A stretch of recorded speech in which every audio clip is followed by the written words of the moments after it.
The Prime Minister will tell conference he won't use immigration as an excuse for failure to invest in people. Could we see a rise in the national living wage? To hammer home his point.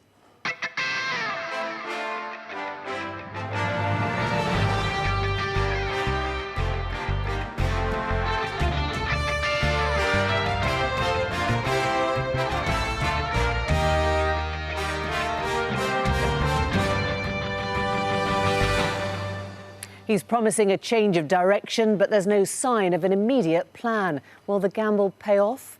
And how does the party of law and order deal with the confidence in the country's police? We talk to the Home Office. Also tonight, Facebook's accused of harming children and democracy by a former employee. Will anyone come to its defence? Hello, good evening. He gets the biggest stage, the primetime speech, and the chance to address the conference in person for the first time since he landed his 80-seat majority. Make no mistake, this is Boris Johnson's party, and tomorrow the bunting's coming out. Those outside the hall may sense political dysmorphia. They see a country reeling towards higher inflation, supply shortages, tax rises, and a cliff edge that removes £1,000 a year in universal credit from nearly 6 million people. From the Prime Minister, you'll hear little of this. He'll talk of a high-skill, high-productivity economy. Some in the hall even suggest we may hear news on the national living wage. Well, tonight, one rare concession, as his Home Secretary announced an inquiry into systemic failures in the police after the murder of Sarah Everard. He admitted that female victims of rape could not have confidence justice would be served. We'll be talking to the Home Office about all of this shortly. But first, Nick Watt joins us for the look ahead and this breaking news, we think, Nick, on the national living wage. What are they going to say? Yes, Emily. So we've heard a lot this week from Boris Johnson about how under his government wages have increased and wages will continue to increase. Obviously, those claims are disputed by economists, but there is a strong expectation in cabinet that there is going to be a rise in the national living wage. And I understand that Boris Johnson is planning a move in this area. And I understand that what he's looking at is a target date, a formal date that Rishi Sunak set in the budget of March 2020. And that was that by 2024, the national living wage will increase to two-thirds of median earnings. That can only happen if economic conditions allow, and that would work out at £10.50 an hour. Now, I understand that what the Prime Minister is looking at is bringing forward that target date from 2024 to an earlier date, which would obviously then be an earlier rise in the national living wage. Now, it's important to say that what this shows is that the government can set the framework for the national living wage. They can't set the exact amount. That's done by the Low Pay Commission. So, Nick, this is a very specific rabbit, as it were. What else, more generally, are we expecting to hear from the speech? Well, we will hear specific language from him on wages and how he wants to end what he calls a low-wage economy. He'll be talking about how we have a change of direction to create a high-wage, high-skill, high-productivity economy. And he'll say, as you were saying at the beginning of the programme, when we remember the EU, you went for the old lever and uncontrolled immigration. Not doing that, that will result in higher wages. Yeah, he's also going to say that that very much plays into one of his big themes, which is levelling up. But he's also going to make clear that that's not about undermining more prosperous areas of the country. He will say that levelling up takes pressure off the overheating southeast of England, while simultaneously helping those areas that feel left behind. So very big themes for Boris Johnson in his first speech to a Conservative conference in person in 2 years. You see him here, you see him there, the unelusive Prime Minister, an ever-present force even when he's not present. This is Boris Johnson's conference. And a build-up to his speech tomorrow, which takes on added significance, his first actual appearance before conference since his election win. For the king of this court, his own stage, where Boris Johnson faces the opposite challenge to the Labour pretender in Brighton last week. Keir Starmer needed to show that he can connect.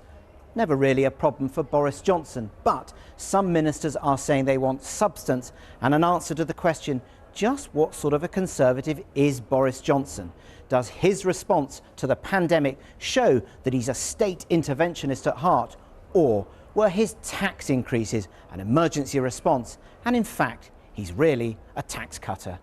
A close ally is in no doubt about where Boris Johnson stands. The Prime Minister is a Tory, right? And I think Boris Johnson, as a Conservative, as a Tory, is in that same mould of those great Tory leaders who redefine, reshape, recalibrate the party and its offering to the British people for the times. He is absolutely recognisable in the tradition of Disraeli and the Primrose League, Harold Macmillan and the house building programme, Margaret Thatcher and the council house sales and privatisation. He is, I think, going to be one of those epoch-making Conservative leaders who will be remembered for redefining the Conservative Party's offer to the British people in light of changed circumstances. A chipper atmosphere in Manchester, raising questions about whether this is a party in touch. Now, there's an old saying that the Conservative Party is either in a state of panic or a state of complacency. There's a lot of happiness here. Are you veering too much in the direction of complacency? Actually, like most of the country, the Conservative Party is just reflective of the country in so many ways. It's just pleased to be out again, able to meet again, seeing people who, you know, through necessity, the crisis of coronavirus, no one's been able to get together with for so long. So I think there is naturally, as people go out and about, back to work again, out on public transport again, I think people are naturally delighted just to see people. A message from the Cabinet to put this week in context, as some ministers wonder whether Boris Johnson's boosterish approach is not capturing the national mood now that the army is helping with fuel delivery. But one grim event has overshadowed everything, and today there was a change of heart by the government in its response to the murder of Sarah Everard. The Home Secretary announced that the government would, after all, establish an inquiry with independent oversight into the circumstances leading up to her murder. Recent tragic events have exposed unimaginable failures in policing. It is abhorrent that a serving police officer was able to abuse his position of power, authority and trust to commit such a horrific crime. The public have a right to know what systematic failures enabled his continued employment as a police officer. One of the government's law officers says the government understands women do not feel safe. This is massively, massively important. If there was one theme that I think has really permeated this conference, and by the way, no doubt the Labour Party conference as well, is this real sense that we have about women not feeling safe to be out about at night. That is not as it should be. And I think you detected in the Prime Minister in his interviews this morning, in the Home Secretary on that stage, the Justice Secretary, who said it was his #1 priority. He's absolutely right about that. We've got to make progress on that, because we can't have that situation enduring, and we're keen to make progress. But today, Boris Johnson admitted on Sky News that his government may fail to meet its own target of improving historically low rape conviction rates. And a former cabinet minister voiced concerns about the gathering of evidence. It's the police that gather the evidence, and that's really where we're finding difficulty with these cases, that the evidence simply isn't gathered in the right way. We need to make sure that there's evidence gathered that's not just DNA evidence, but using video footage, using evidence of the victim, because, you know, these are crimes where, to get a prosecution, a victim has to divulge the most personal details. This is incredibly difficult for someone to do. And, you know, let's get the evidence at the time of the crime, not waiting till months later when you're in a court in front of a jury. Women's safety now firmly on the agenda, and an expectation that as he takes to the stage tomorrow, this will be one challenge addressed by Boris Johnson. Nick Watt there. Well, this morning, the PM said that businesses have been taking money in taxation to subsidise low wages. So how should we respond to this idea? And what do businesses themselves make of that characterisation? Is it true? Here's our economics editor, Ben Chu. Energy, fuel, food. A cocktail of economic troubles. For a country feeling pretty shaken and stirred. And in that mix, a salient question. Why is the government, from this month, allowing universal credit to fall by £20 a week, hitting millions of the most poorly paid workers, many of them in hospitality, in the pocket? Today came a fresh justification from the Prime Minister. We have a low-wage, low-cost approach where a business does not invest in skills. What I think is wrong is to take more money in taxation and use it to subsidise low pay. So this is a Conservative Prime Minister blaming businesses for the exploitation of workers.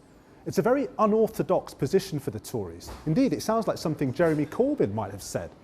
But what do businesses themselves make of this characterisation of their behaviour?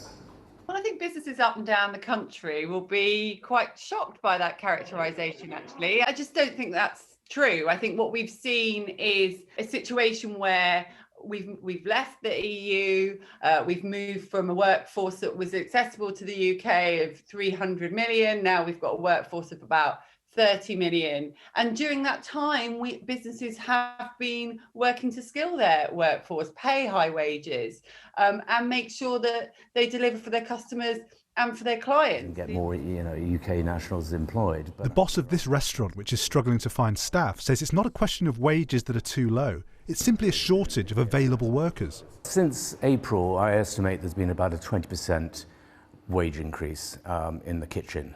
And the kitchen staff are the ones we are struggling most to find. So what was a standard rate for a chef de partie, which is a kind of medium-level chef, was around 26,000 a year, is now commanding salaries of 30,000 a year. But still, we can't find anybody. Thank you. Now, there was a very specific claim from the PM today, namely that universal credit suppresses wages for the low paid. Is it true? Well, some studies do suggest a negative effect, but let's be clear, it's not large. Moreover, most experts say that it's pretty misleading to suggest that cutting universal credit will help the low paid increase their wages by forcing their employers to pay them more. Why is that? Because many people who are in work and getting help from UC are doing so because they have additional costs and needs, like children or high rents. And it's unrealistic, say firms, to imagine employers, however benevolent, are going to pay more to people with children than those without, or more to those who rent compared to those who own houses. Analysts say there are a number of tried and tested ways for government to boost the wages of the low paid. Invest in young people's skills, and raise the minimum wage, as ministers are committed to doing. Ministers could encourage sectoral agreements in low-paid sectors, putting a floor under wages. But very few experts would recommend cutting benefits as a means of boosting pay at the bottom.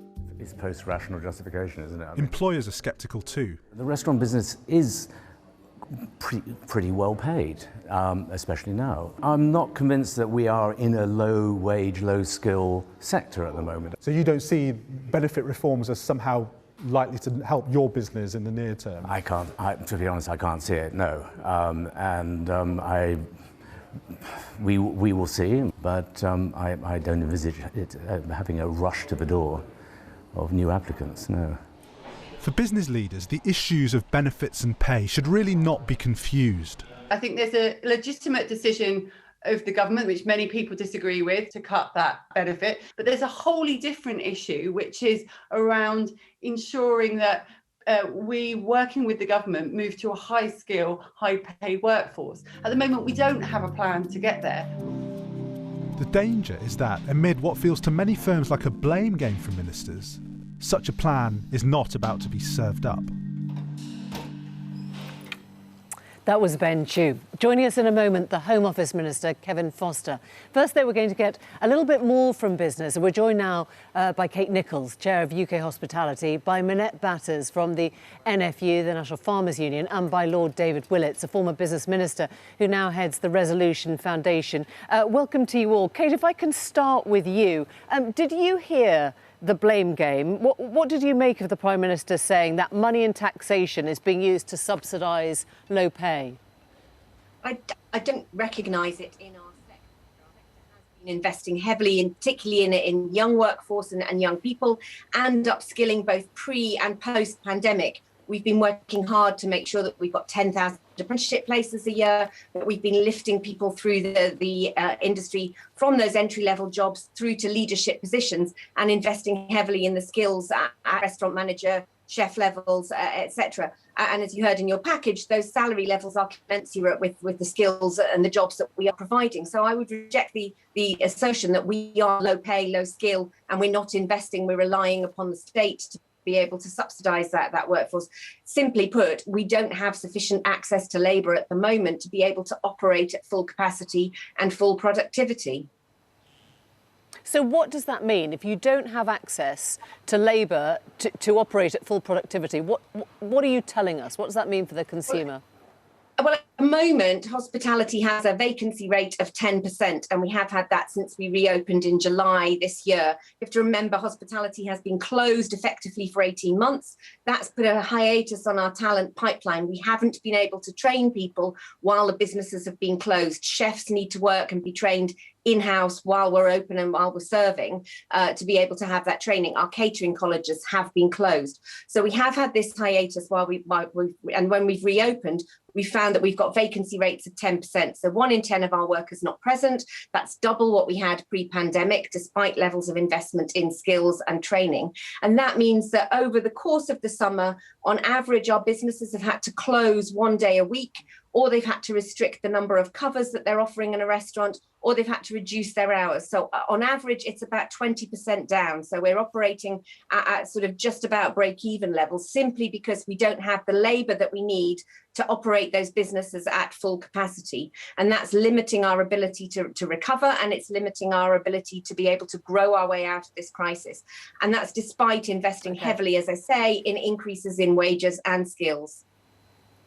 Let me go to Minette Battis, because you told me last week in very graphic terms, Minette, about the looming pig crisis, which, sure enough, is now underway. What effect is that having on farmers' livelihoods, if you actually talk about the people at the centre of this? It was absolutely devastating. It's hard to put it into words. There was obviously the protesters at Manchester. I mean, I met with them beforehand. They are beyond distraught at the thought of having to have a cull, potentially of well over 100,000 pigs, of healthy pigs. We will, as I said last week, we will be the first country in the world to do this. And this comes pretty much exactly a year after I met with the Prime Minister myself. And he looked me in the eye and he said, I would rather die than hurt British farmers. And here we are facing pig farmers not only going out of business, but a welfare disaster. We are putting vets in the most horrendous position of having to shoot pigs on farm that should be going as high quality pork into the food chain. I am devastated on their behalf. How do we bridge, David Willetts, a Prime Minister who sounds genuinely excited and genuinely radical about the future and the new model for the economy that he's talking about, with the kind of testimony that you're hearing there? Well, we need to invest in skills, and where I agree with the Prime Minister is that we are a low skills economy. And there's one practical thing he could do straight away, which is the apprenticeship levy is too narrowly defined. We've all become obsessed with apprenticeships, which is just one way of training people. We had heavy goods vehicle apprenticeships, but they didn't deliver enough drivers. Turn it into a training levy and give employers much more flexibility in how they use that money to train up people. That's the real issue. And to be honest, we need both a proper protection for universal credit and we need a national living wage. They're not alternatives, they're complements to help families with their living costs. But, I mean, you've been Universities Minister. You have seen how many people go through the system now, which is around 50%.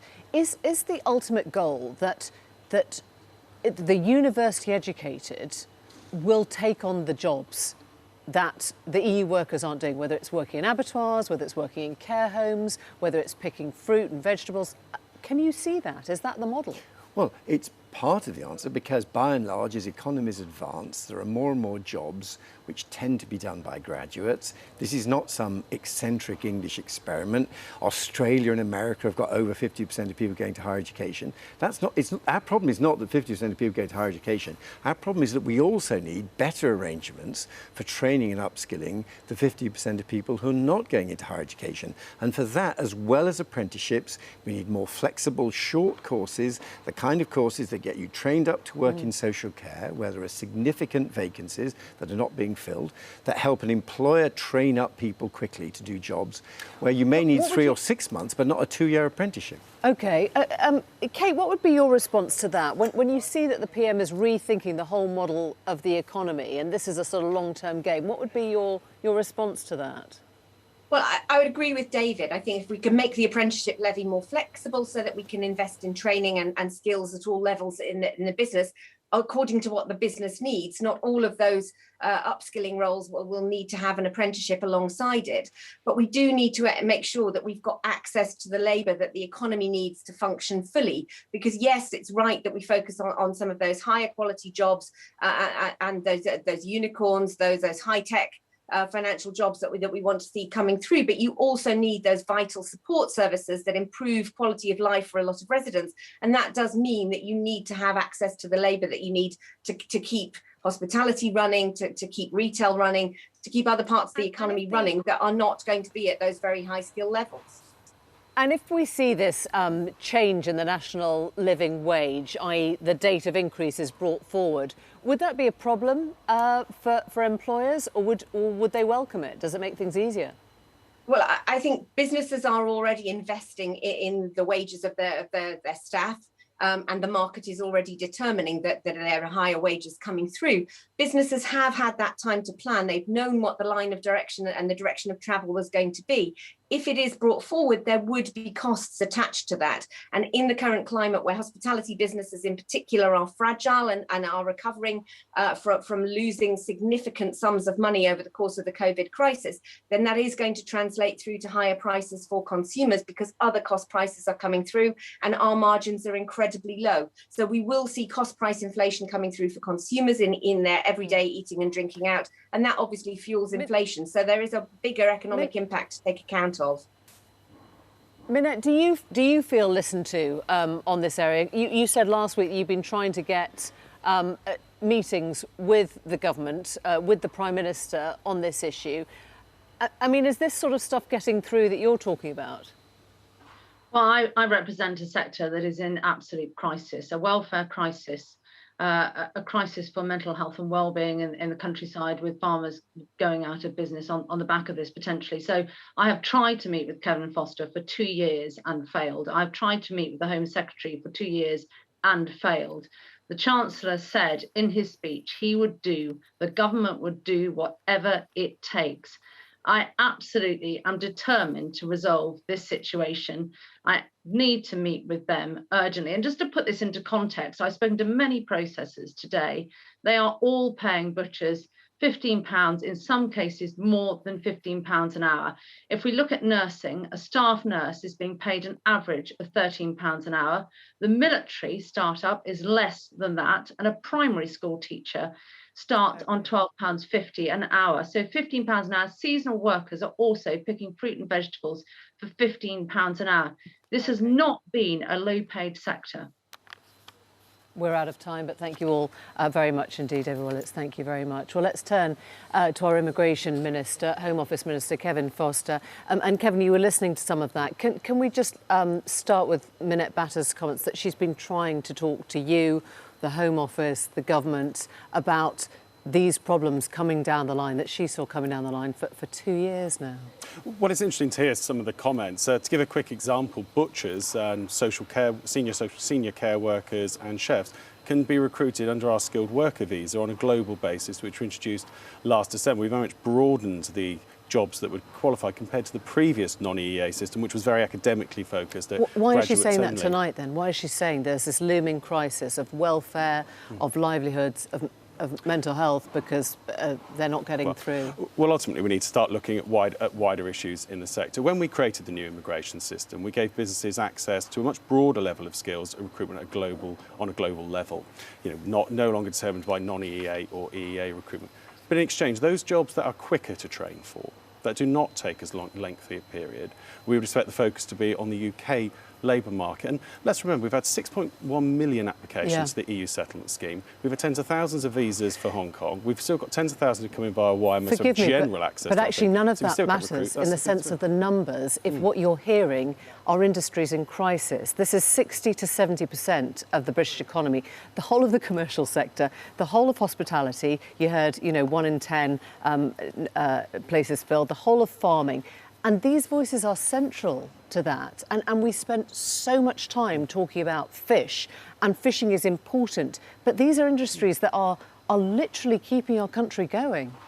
And that's why, as we've just touched on, when we introduced our new points-based system, we actually quite significantly expanded the number of routes that we're able to come. But ultimately, you know, we do have to make a choice in this country. Is our go-to option for recruitment immigration? You know, am I the minister for guaranteed recruitment? They're already paying £15 an hour. You heard Minute about it. She's paying £15 an hour. Minute gave the example of butchers. Butchers qualify under our skilled worker visa, so that's a clear point we can make. So, and you can recruit them on a global basis already. But businesses have been told. Am I the minister for guaranteed recruitment minimum wage, or am I the minister for managed migration? That's the core difference about our system. So when the Prime Minister said today that businesses have been exploiting people, that doesn't sound like a kick in the face to the very people who've been actually keeping this country fed. Well, I think we'd all say that when we look at some sectors, there have been roles in there that have not received the type of pay and package of rewards that and the type of career development opportunities that we'd look to see in other sectors. It's good to see some of those starting to develop. I represent a constituency as a very large hospitality sector. But they're already there. I mean, they're already there. That's what you've been hearing. The wages are already increasing. They still can't get the staff. They're crying out for temporary visas for hospitality, and the Home Office is still going to say no. Is that right? Well, what we said is we've broadened the areas that you can recruit in skilled labour and skilled work. But what we're not going to do is create a general route for recruitment at or near the minimum wage with no work-based training requirements. We think it's not unreasonable, given the billions they're crying out for emergency visas. That's a very simple question. To support hospitality. If they say they need emergency visas, are you going to say yes? Well, we're not looking at introducing a general visa with no work-based training requirements so you can pay at or near the minimum wage. Last week, you know, there was a row at the Labour conference about the rate of the national living wage. For a Conservative immigration minister embarking on a new model of the economy, what is the right sum for the national living wage? Well, it's good to be guided by expert advice. We'll see what the Low Pay Commission, and also to look at key economic modelling. But you're expecting to hear that tomorrow? I'm looking forward to hearing exactly what the Prime Minister has said and setting out a vision for a high-pay, high-skill economy that actually values labour and gives people working in all sectors the opportunity to develop that are common in some but not in all. You recognise that gap between the rhetoric that you're using and the chaos that you're hearing from the sectors that are actually trying to get food on the table? Well, it was interesting to hear, you know, citing of chefs and butchers, which you recruit via a skilled worker visa. You know, let's put those quite clearly on the table. But where we are also looking, these are sectors, particularly the hospitality sector, that received a large amount of support rightly over the last 18 months, and now in exchange, we're looking to make sure that the focus Kevin, in return is on domestic recruitment. I want to talk to the other part of your brief, which was an important part of what we heard today, certainly from Priti Patel and from the Prime Minister himself, who said that he recognised and could not promise that women who've been the victims of rape could be guaranteed justice. 1.6% of rapes result in someone being charged. There's been a 28% cut to CPS budgets between 2010 and 2019. Are you as horrified as many people watching this will be? Well, the idea that any offence where, in many cases, it would be someone who was known to the victim, who abused their trust to commit that offence. We see such low rates. No one can fail to be horrified. 1.6%. And it is.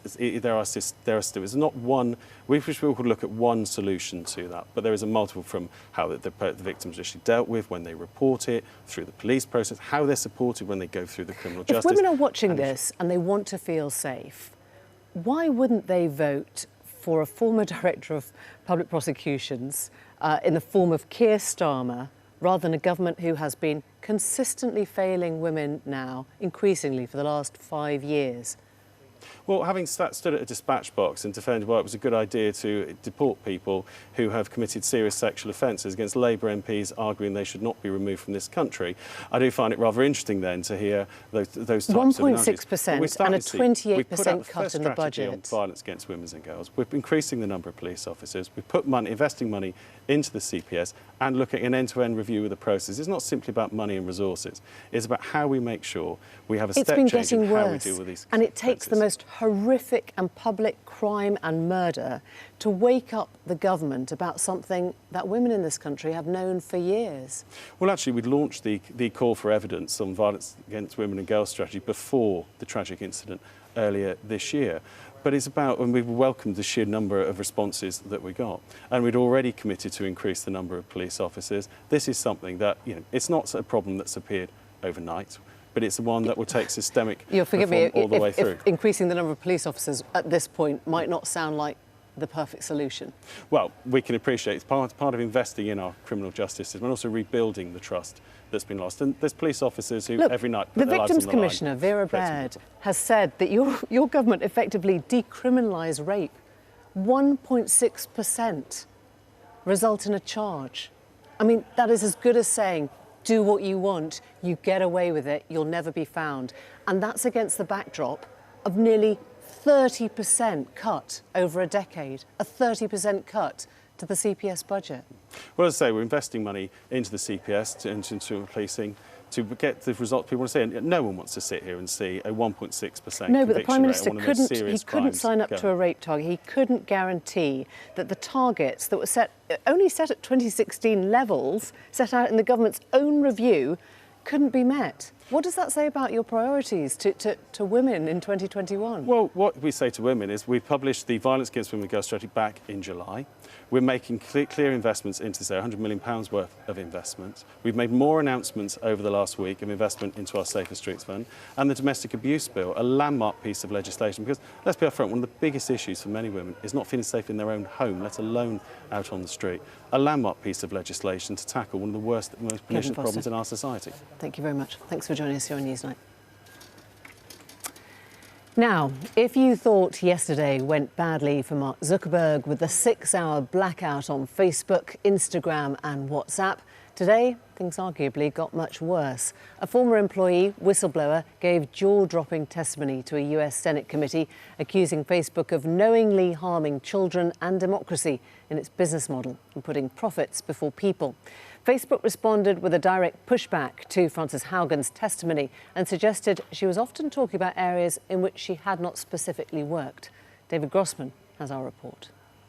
For a while last night, the planet was less connected. Facebook, Instagram and WhatsApp were down. Oh, that's crazy. I'm sure people are freaking out about that. But might we be better off if social media disappeared for good? There was also something of an outage of outrage last night. All those hot takes and angry call-outs had fewer ways of getting into our brains. We're going to reconvene. And that is decidedly a good thing, according to Frances Haugen, former Facebook executive turned whistleblower, today giving evidence to Congress. I saw Facebook repeatedly encounter conflicts between its own profits and our safety. Facebook consistently resolved these conflicts in favor of its own profits. The result has been more division, more harm, more lies, more threats, and more combat. In some cases, this dangerous online talk has led to actual violence that harms and even kills people. The main problem, according to Frances Haugen, is that Facebook and Instagram pick the content that we see based on how well it will hold our attention. It's known as engagement-based ranking. It means we're pushed towards ever more extreme content. She told senators that Facebook knows the devastating impact that this is having on the young. Facebook's own research about Instagram contains quotes from kids saying, I feel bad when I use Instagram, but I also feel like I can't stop, right? I know that the more time I spend on this, the worse I feel, but like I just can't, like that they want the next click, they want the next like, the dopamine, you know, the little hits all the time. And I feel a lot of pain for those kids, right? Like they say they fear being ostracized if they step away from the platform. So imagine you're in this situation, you're in this relationship where every time you open the app, it makes you feel worse, but you also fear isolation if you don't. I think there's a huge opportunity here to make social media that makes kids feel good, not feel bad, and that we have an obligation to our youth to make sure that they're safe online. The impact on democracy, senators heard, was just as profound. Misinformation spreads at neural speeds, pushed by algorithms that want our attention at all costs. Facebook likes to paint that these issues are really complicated. There are lots of simple issues. For example, requiring someone to click through on a link before you reshare it. That's not a large imposition, but it does decrease growth a tiny little amount, because in some countries, reshares make up 35% of all the content that people see. Facebook prioritized that content on the system, the reshares, over the impacts to misinformation, hate speech, or violence incitement. Joe Biden may not seem like a man entirely at home at the cutting edge of technology, but his administration is promising reform. This is just the latest in a series of revelations about social media platforms that make clear that self-regulation is not working. I think there are people who are very serious, who are very smart, and who are committed to checking the power of Facebook and the big tech giants. But I also think we need to be realistic and recognize that our political system is in a bit of disarray, that lobbyists and campaign funding exert a lot of influence. I came forward at great personal risk because I believe we still have time to act. But we must act now.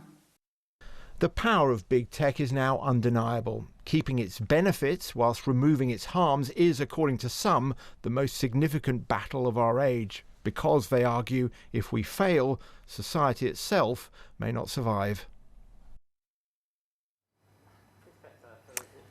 David Grossman with that report. Well, we did ask Facebook for an interview, but they declined, and they gave us a statement. A Facebook company spokesman told us that Frances Haugen had worked at the company for less than 2 years. They said, "We don't agree with her characterisation of the many issues she testified about. Despite all this, we agree on one thing. It's time to begin to create standard rules for the internet. It's been 25 years since the rules for the internet have been updated. Instead of expecting the industry to make societal decisions that belong to legislators, it's time for Congress to act." Well, we're joined now by Katie Harbour, the former public policy director at Facebook, who dealt with the Russian meddling and Cambridge Analytica scandals and now works as an independent policy expert on the impact of technology on democracy. Fascinating, Katie, to hear both Frances Haugen's testimony and to see tonight Facebook's response that actually they do need to do something to change. Do you, having been at Facebook for, 10 years, do you recognise the portrait that Frances Haugen has drawn? The portrait that Frances has drawn is absolutely one perspective that absolutely comes with documents that show that these are things that I've worked on at the company and others have as well. And it's an important perspective to be bringing out into the open. And my hope is that, she is one of many integrity professionals who are becoming experts in this space. And I hope that her testimony today, which I think was the most substantial hearing that we've ever had on tech in the US, should be replicated with many other experts that can speak to the documents that she brought forth so that we can continue to figure out the right societal norms and guardrails and regulation that we need in this space. So, Katie, does this chime with your own experience there? I mean, you were in the business for 10 years. Presumably you felt and saw some of this. Absolutely. And for me, what this brings up is it reminds me of the really hard trade-offs that come with having these conversations. It's not just the question around, is Facebook putting profit over safety? There's also, for me, most of the conversations I was in were really looking at how do you balance protecting speech while also protecting people from harms, which I think is another important perspective that we have to address here. There's a lot of really great work and there's a lot of really great people at the company who are trying to do the right thing. These are the right questions to be asking. Drawing these lines is hard, and it shouldn't be something that we just ask one company to do all on their own. Why do you think it's so hard to change this? Because it feels like we've been in a space where everyone's been talking about this for a long time, and she was talking today to a group of senators who all, seem to be showing bipartisan support for what she was saying, and yet there's no movement. Why is it so hard to legislate on something like this?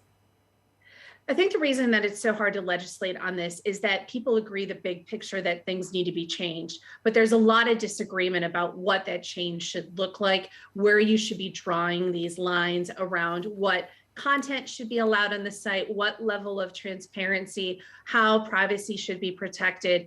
And so everyone agrees that these things need to be tackled, but nobody quite knows or agrees where to draw the lines. And I think in a hope that, I don't want these documents to be taken out of context, but I do hope that it brings in a new era of transparency around how companies like Facebook grapple with these problems so that others can be adding to the conversation.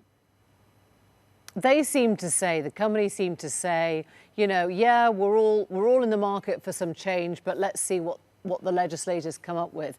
isn't it down to Facebook first and foremost to set out responsible parameters for what it's doing? I do. And I do think that the company has shown that it can do self-regulation. I was really involved in building the political and issue ad transparency tools that came out that we launched in 2018 in the US and now are all around the world. That is an example of Facebook doing so. And I think that they do have a responsibility along with other companies to continue to show potential ways forward. And there are many ways that they are doing that I think other companies are learning from. But it's clearly not enough. And it's clearly not what the public wants. And the trust deficit is so low that the public no longer is okay with just trusting that Facebook says they're doing more. They want transparency. They want proof. They want to validate it on their own. Katie Harbour, thank you very much. Thanks for joining us this evening. Well, just before we go, time to look at some of the front pages on the eve of that Prime Minister conference speech. And the Times we can bring up is revealing, or confirming, should I say, the story that we brought you with Nick Watt at the beginning of the evening. It will reveal the minimum wage rise in a few weeks. That's what we are now expecting to hear from the Prime Minister tomorrow. A picture of Carrie there at one of her, I think, fringe events that she was talking at. The Daily Telegraph has, "I've got the guts to make us a high-wage country." Some of the lines from his speech that were trailed about immigration as well. "Social care should begin at home," says Sajid Javid, as he argues we are wrong to rely on the state. So more people looking after their relatives, perhaps. French threat to sink Christmas. They warn of the Calais blockade and fishing storm as families start stockpiling. This is French fishermen in the Jersey threat last night threatened to cut off crucial Christmas supplies to Britain in a major escalation of the post-Brexit fishing row. And the Mirror has the Tories' day of shame, no alternative. PM Johnson repeats idle Thatcher's lies. This is the Mirror, to say he must snatch back £20 a week from hard-up families today. That's the end of universal credit top-up scheme. That is it from us tonight, but we'll be back tomorrow from London. Join us then if you can. Bye-bye from all of us here in Manchester. Good night.